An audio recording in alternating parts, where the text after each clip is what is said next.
Hi everyone!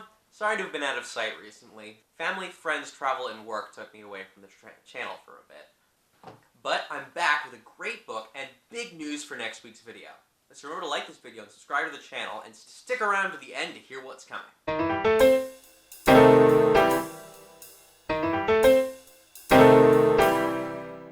Hey, hi, hello! Welcome to the Book Cafe, where we talk fantasy, review fiction, and interview authors and editors. If you're new here, consider subscribing, and if you're a veteran, welcome back.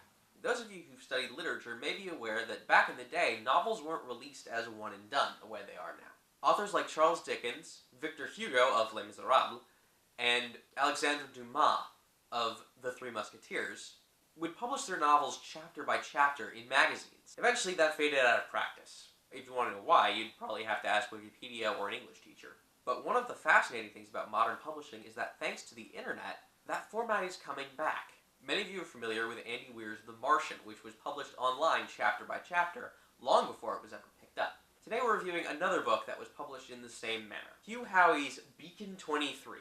It was originally published online as a series of 5 ebooks before it was picked up by the John Joseph Adams imprint and published as a single book. You may remember John Joseph Adams from our interview with him 4 weeks ago. This is an astounding book. There are a lot of different kinds of science fiction. Andy Weir's Artemis, for instance, is a much more commercial. Beacon 23, on the other hand, despite the sort of pop culture savvy nature of the narrator, is very much on the literary end of the scale. It's set in a future where fast and light travel requires beacons in various sectors, which are akin to lighthouses, in that you have to be a little bit off to want to man one. The narrator is the operator of Beacon 23. He's a veteran of an interstellar war that's claimed millions of lives, and received a medal for an action that he thinks was tantamount to treason. He asked to be transferred to the Beacon in order to more or less wallow in his guilt. And the general plot of the novel revolves around his attempts to assuage his conscience, to come to terms with what he did and who he is, and to keep together his unraveling sanity, in a world where he's alone for months at a time, until suddenly every decision he makes is life or death for hundreds of people. We don't really get the best idea of what the inside of the Beacon is like. The narrator does describe it, but it's kind of confusing, and possibly inconsistent. But we don't really need it. The Beacon is just the setting. The story is based around the character, and the character is incredible. It's a very deep representation of post-traumatic stress disorder and depression, from a book that also includes a talking rock and a bounty hunter ninja, both of which elements end up being much more serious than you might expect. It's really interesting how the character tries to struggle for a kind of meaning, while simultaneously denying he's doing it.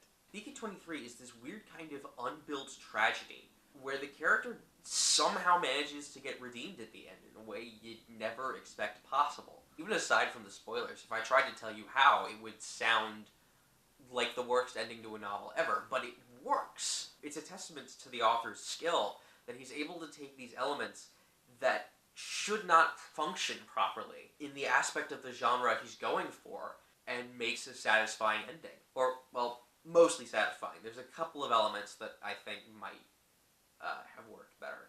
The other lighthouse operator, for instance, when she first shows up, is a great character. But I think after a while she reduces a bit to a satellite character. Not completely. Just enough to make her seem less like a character and more like a plot device.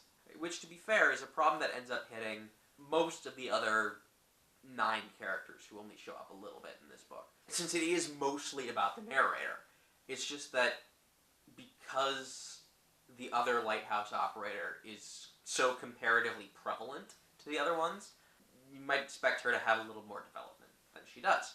Which is not to say that it's bad, it's just one flaw in an otherwise excellent novel. As to the thermometer, I put this at buy it used, which is a matter of personal preference.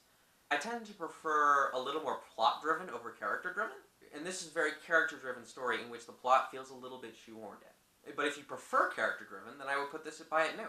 Either way, it's an excellent book that you should definitely check out, and the Amazon link is below. If you like this video, remember to click on the like button below, or click here to subscribe for more videos like this one.